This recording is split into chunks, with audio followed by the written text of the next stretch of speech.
કોઈ પણ રાજ્ય માટે મહત્વપૂર્ણ હોય છે યુવા ધન અને એ જ કારણ છે કે ગુજરાતની ચૂંટણીમાં આમ આદમી પાર્ટી હોય, કોંગ્રેસ હોય કે ભાજપ હોય, તમામ લોકો યુવા પર ફોકસ કરી રહ્યા છે, અલગ અલગ કેમ્પેન કરી રહ્યા છે। આખરે ગુજરાતનો યુવા ધન કોની સાથે જશે? આ વખતે મતદાનની અંદર યુવાઓની પસંદ શું હશે? કઈ રીતે ભાજપ યુવાને પોતાની તરફ આકર્ષે? આ તમામ મુદ્દાઓ પર આપણે ચર્ચા કરીશું भाजपा राष्ट्रीय युवा मोर्चा प्रमुख तेजस्वी सूर्या साथे। तेजस्वी जी, आपका गुजरात में बहुत बहुत स्वागत है। सबसे पहले ये आपसे जानना चाहेंगे कि युवा मोर्चा इस बार कौन से प्लानिंग के साथ आगे बढ़ रहा है? देखिए, पिछले 6 बार के जीत में भी प्रदेश के युवाओं का बहुत बड़ा योगदान है जी। और पूरे देश में युवा मोदी जी के काम और मोदी जी के जिस प्रकार से उन्होंने समर्पित भाव से देश को, प्रदेश को सेवा किए हैं, उसको प्रदेश के युवा हो या देश के युवा हो बहुत भली भांति जानती है। इसलिए पूरे देश में युवा मोदी जी के साथ है और भारतीय जनता पार्टी के साथ है। युवा मोर्चा का काम है ये जो प्यार प्रेम युवा मोदी जी के प्रति रखते हैं उसको चुनाव में चैनलाइज करने का जो काम है वो युवा मोर्चा का काम है। पिछले 5-6 महीने से लगातार अपने प्रदेश के युवा मोर्चा के टीम प्रदेश के अध्यक्ष प्रशांत कोराट जी के नेतृत्व में बहुत यशस्वी रूप से पूरे प्रदेश में काम कर रहे हैं। और ये अग्रेसर गुजरात जो अभियान है इसके अंतर्गत भी प्रदेश के अलग अलग जगहों में हर जिला में आम युवाओं के पास जाकर युवाओं के आशा अपेक्षाओं को संकलन करने का काम भी पार्टी युवा मोर्चा के ऑर्गेनाइजेशनल स्ट्रेंथ पर कर रहे हैं। और इसी आधार पर पार्टी के विजन डॉक्यूमेंट भी एक प्रिपेयर हो रहा है। मैं मानता हूं कि युवा मोर्चा बाइक रैली के माध्यम से हो या क्रीड़ा खेल के माध्यम से युवाओं के बीच में पार्टी के मोदी जी के मैसेज पहुंचाने का जो काम हो, ऐसे नवीनता के साथ लगातार पिछले 5 साल से काम करते आए हैं। और आने वाले 20-40 दिन जो बाकी है चुनाव से पहले, ये 20 दिन में भी युवा मोर्चा पूरी एफर्ट डालकर मोदी जी के और यहाँ सरकार के गुड गवर्नेंस मैसेज को युवा तक पहुंचाने का काम हम करेंगे। तेजस्वी, सबसे बड़ा सवाल अगर हम युवाओं की बात करते हैं तो उनके रोजगार का रहता है। अगर गुजरात में आपको संज्ञान है तो गुजरात में 2 से 3 आंदोलन हो चुके हैं बेरोजगारी को लेके।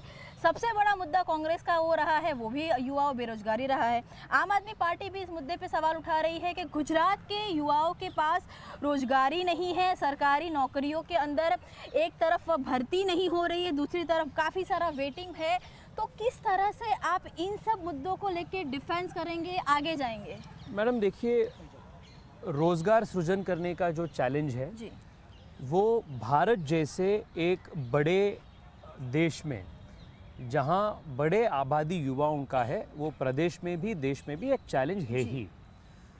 पर आप देखिए, पिछले 20-30 साल से लगातार गुजरात प्रदेश प्रगति के एक रास्ते पर है।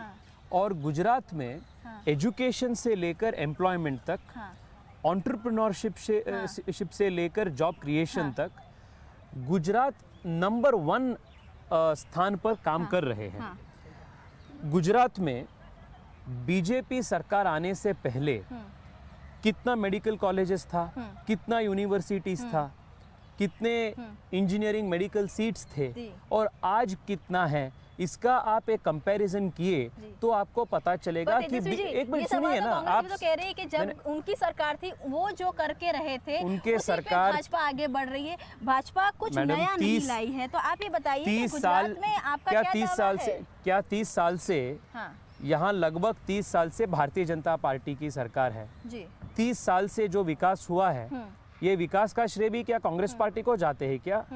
या यहाँ बीजेपी आने से पहले सिंगल डिजिट में यूनिवर्सिटीज की संख्या थी, आज 100 से अधिक यूनिवर्सिटीज गुजरात में हैं। अग्री, लेकिन तो ये कौन किया? कांग्रेस ने किया या बीजेपी ने किया? चलिए, इसी प्रकार प्राइवेटाइजेशन पे भी एक आरोप लग रहा है। जैसे आपकी सारी बातें मानूंगी, लेकिन क्योंकि आप चुनाव के समय पे आए हैं, जवाब पूछ रहे हैं, आवाज नहीं को लेके आप क्या कहेंगे?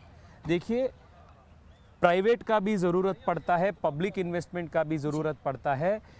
एक प्रदेश के या देश के विकास में प्राइवेट का जितना रोल होता है उतना रोल पब्लिक का भी होता है। जी स्कूल शिक्षा से लेकर हायर एजुकेशन तक जी गुजरात में जो क्रांति जी 30 साल से मोदी जी के नेतृत्व में हुआ है, that is something that the whole country is proud of जी। And the whole country draws inspiration from. जी जिस प्रकार से गुजरात में मोदी जी आने से पहले स्कूल ड्रॉप आउट रेट्स जी लगभग 30% था, आज 2% से कम है। जी। ये कैसे हुआ? ये मिराकल कांग्रेस ने किया क्या? जी सो ये जो चीज़ें हैं ये भली भांति यहाँ के युवा जानते हैं।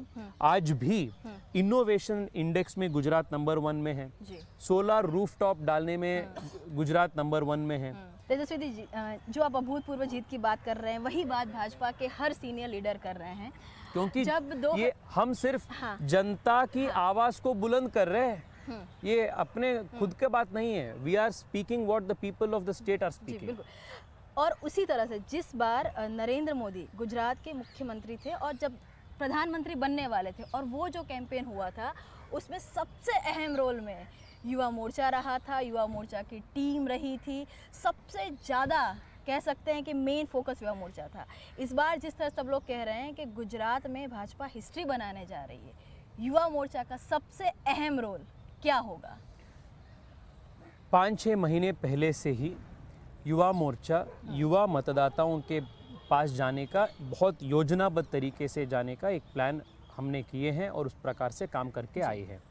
प्रदेश के टीम लगभग 3000 किलोमीटर के एक गौरव यात्रा पूरे प्रदेश में निकले थे, वो बहुत यशस्वी हुआ। जी उसके बाद पूरे प्रदेश में सांसद खेल स्पर्धा के माध्यम से खेल से युवाओं को जोड़ने का प्रयास हुआ। नवीनता के साथ नए नए कार्यक्रम करके युवा मोर्चा युवा मतदाताओं के पास जा रहा है।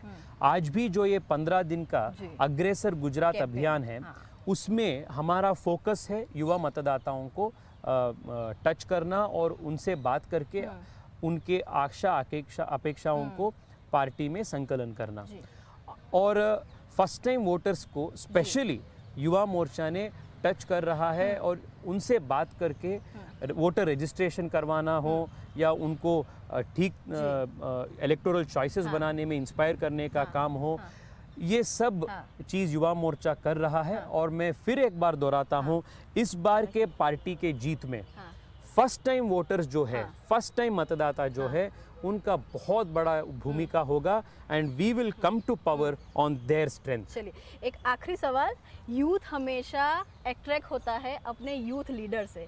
इस बार भाजपा कितने यूथ लीडर उतारेगी चुनाव के मैदान में? 182 में से कितना यूथ होगा, आपको क्या लग रहा है? हमारे पार्टी के और देश के सबसे बड़ा यूथ लीडर है नरेंद्र मोदी जी। अच्छा।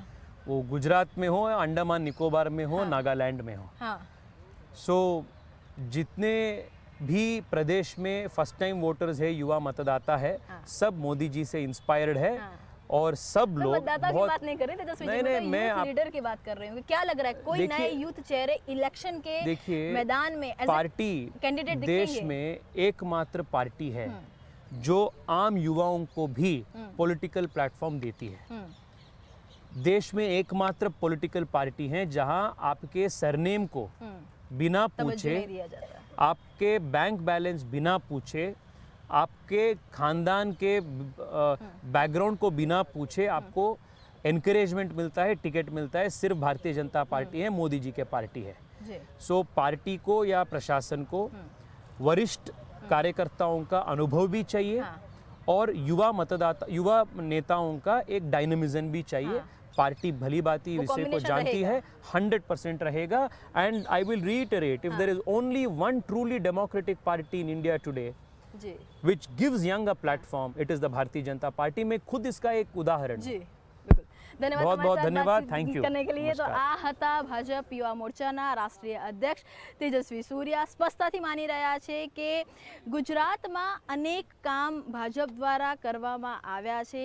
યુવાઓની રોજગારીની વાત હોય કે યુવાઓ માટે આપતા તકોની વાત હોય, ઘણા કામ થયા છે અને એ જ કામની સાથે અલગ અલગ કેમ્પેઇન સાથે યુવા મોરચાની ટીમ સહિતના તમામ લોકો છે ચૂંટણીના મેદાનમાં ઉતરશે અને એ કારણ રહેશે કે આમ આદમી પાર્ટી કે કોંગ્રેસના કેમ્પેઇનની સામે ભાજપનું કેમ્પેઇન હાવી થશે। અને જ્યારે મતદાતાઓની યુવા મતદાતાઓની વાત છે, 48 લાખ યુવા મતદાતાઓ ભાજપ તરફી રહેશે તેવો તેજસ્વી સૂર્યાનો દાવો પણ છે। આજ માટે આટલું। દેશ અને દુનિયાની ખબરો માટે જોડાયેલા રહો TV9 સાથે।